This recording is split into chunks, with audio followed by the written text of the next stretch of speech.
Kale has entered the chat.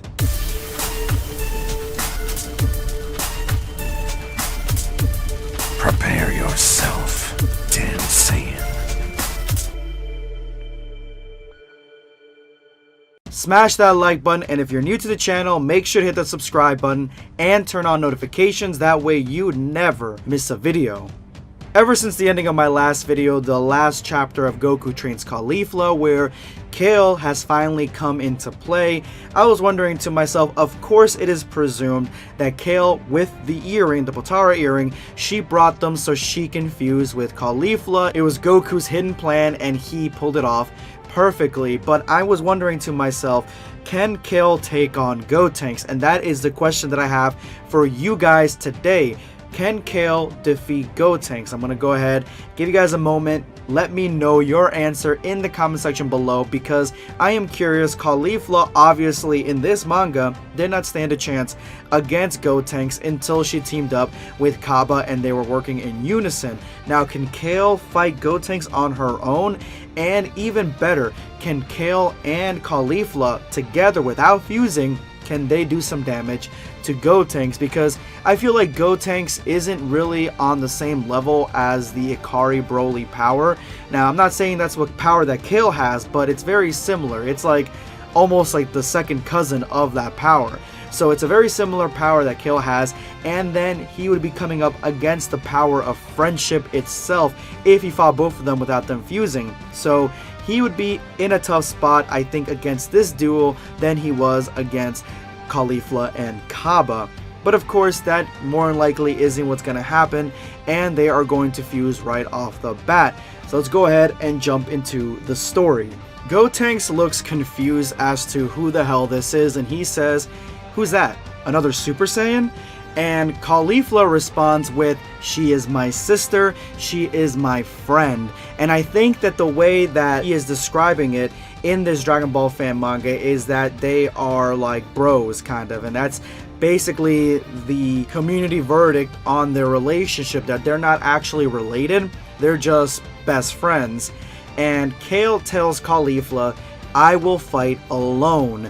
You can rest, let me fight." Okay, alright, so I like the way this is going, because not only is Kale in her regular Super Saiyan form, but this is the Super Saiyan form she took when she finally was able to harness and control most of that legendary power. So she is, at this point in time, stronger than Caulifla in her Super Saiyan form, and Caulifla has been fighting against Gotenks for a while now, so Kale realizes this and she wants to take her shot and let Caulifla rest for a little bit. So this is kind of what I was talking about. What do you guys think? Do you think that Kale in this form has a chance to fight against Gotenks? Like, can she do some damage, or is she going to have the same sort of outcome that Caulifla had? Let me know again in the comment section below, guys. Caulifla immediately refuses this. She refuses Kale to fight Gotenks alone. She tells him that she, from the beginning, just wanted to fight this kid on her own and test her own strength,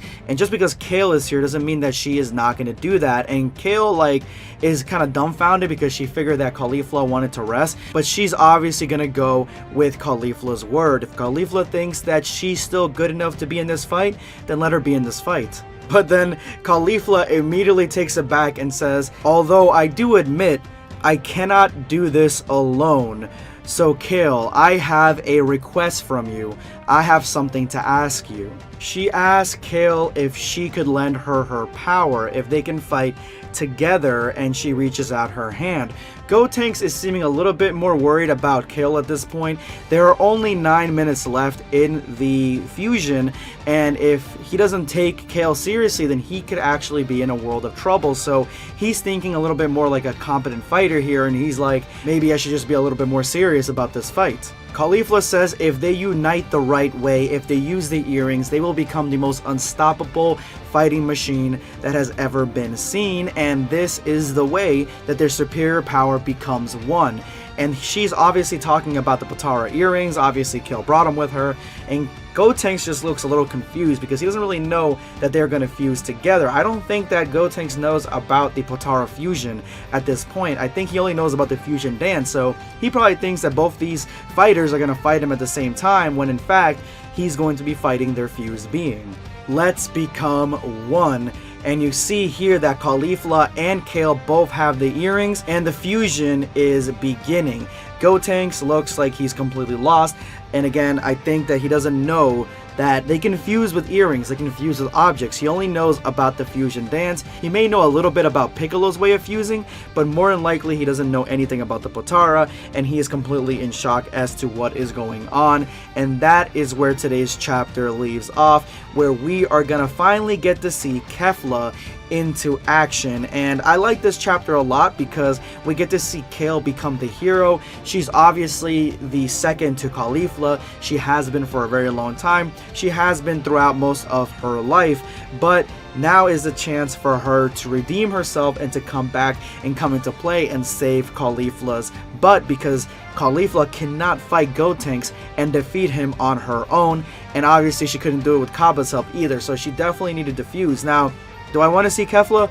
Of course, I love Kefla. It is one of my favorite fusions of all time. Now, I particularly love the manga version a little bit better than the anime version, but it's still a really cool fusion. It's still a really cool design. But what I would have really liked to see, guys, I'm not gonna lie, what I would really have liked to see is I would have liked to see Caulifla fused with Cabba. That would have been so cool to see, and would have brought a completely different dimension to fusions that we have not seen prior, because we've never seen a male or a female fused together in the canon.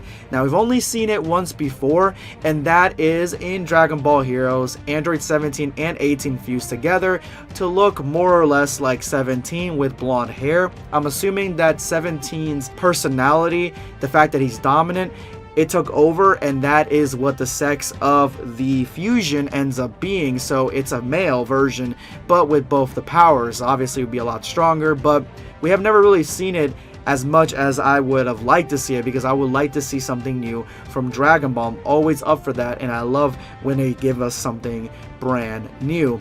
But let me know what you guys think of this chapter, and if you made it to this point of the video, you are now part of the hashtag End of Video Squad. Thank you guys so much for all your support. Make sure to drop that comment with that hashtag for a chance to be featured in my next video.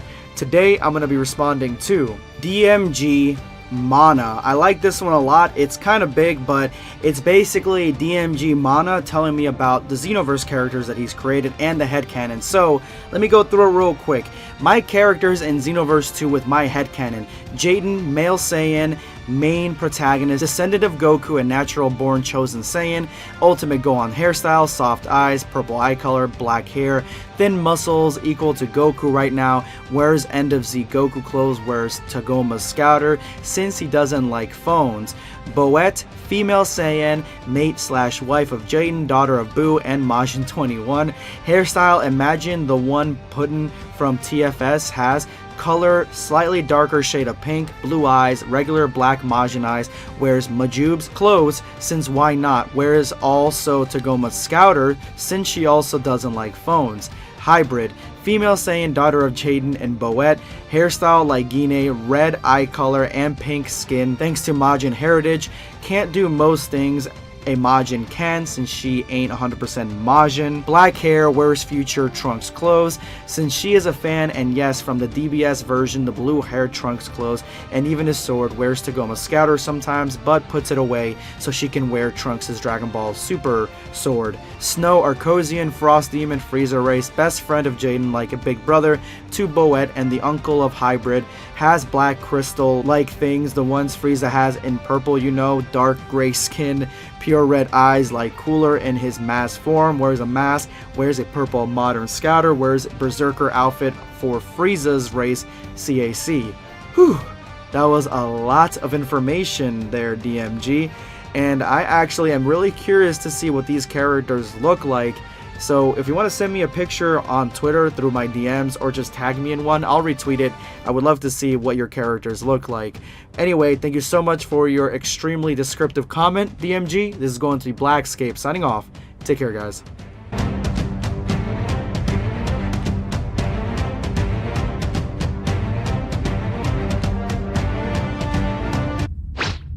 Subscribe for more content. Perish.